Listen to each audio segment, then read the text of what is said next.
तो एडवांसमेंट्स इन mechanical engineering की second video है ये, जिसमें हम फ्यूजन एनर्जी की सिमुलेशन के बारे में बात करेंगे। ये जो बड़ा सा नंबर आपको दिख रहा है एग्जैक्टली है 40 लाख टाइम्स ज़्यादा एनर्जी हमें फ्यूजन एनर्जी देता है as compare to burning of कोल।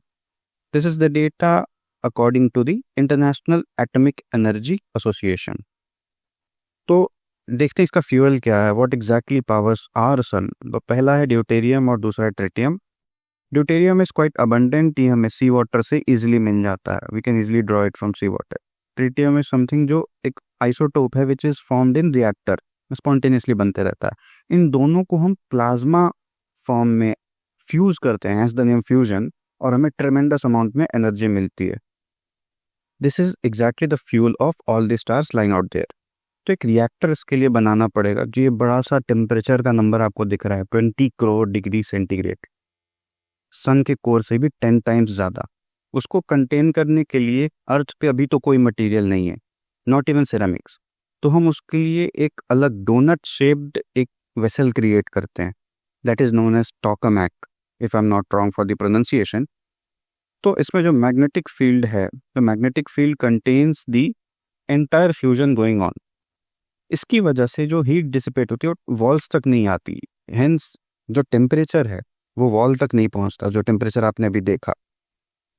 तो इतनी पागलपन आखिर क्यों है फ्यूजन एनर्जी के लिए, क्यों इतनी रिसर्च हो रही है इस पे? भाई पहली बात तो इसका फ्यूल बहुत अबंडेंट है, फिजन में आपको यूरेनियम, प्लूटोनियम, ये सब काफ़ी सर्वे करना पड़ता है। दूसरी चीज़, इसका जो वेस्ट है वो उतना लंबा नहीं रहता है हमारे एनवायरनमेंट में एज कम्पेयर टू फिजन।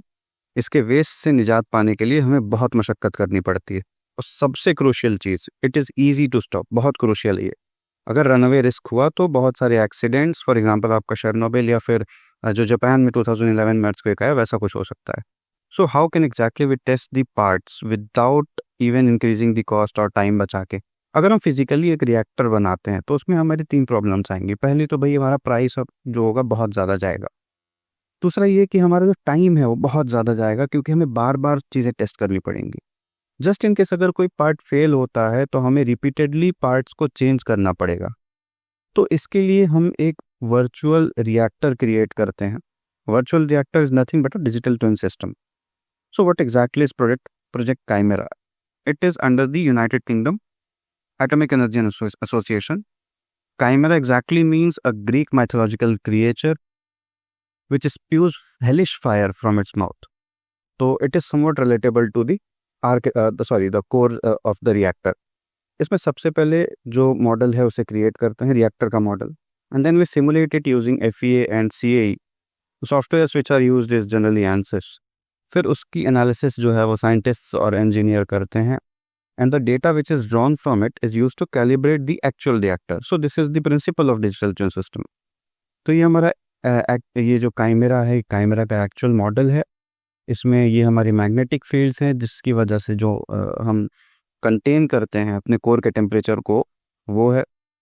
और यहाँ पे हमें ये देखने को मिला कि कैसे सिमुलेशन जो है, सिमुलेशन FEA CAE, इसने कैसे हमारी एनर्जी डिपेंडेंट को भी आकर टारगेट में लिया है, एनर्जी डिपेंडेंस को और एफिशिएंट बनाया है।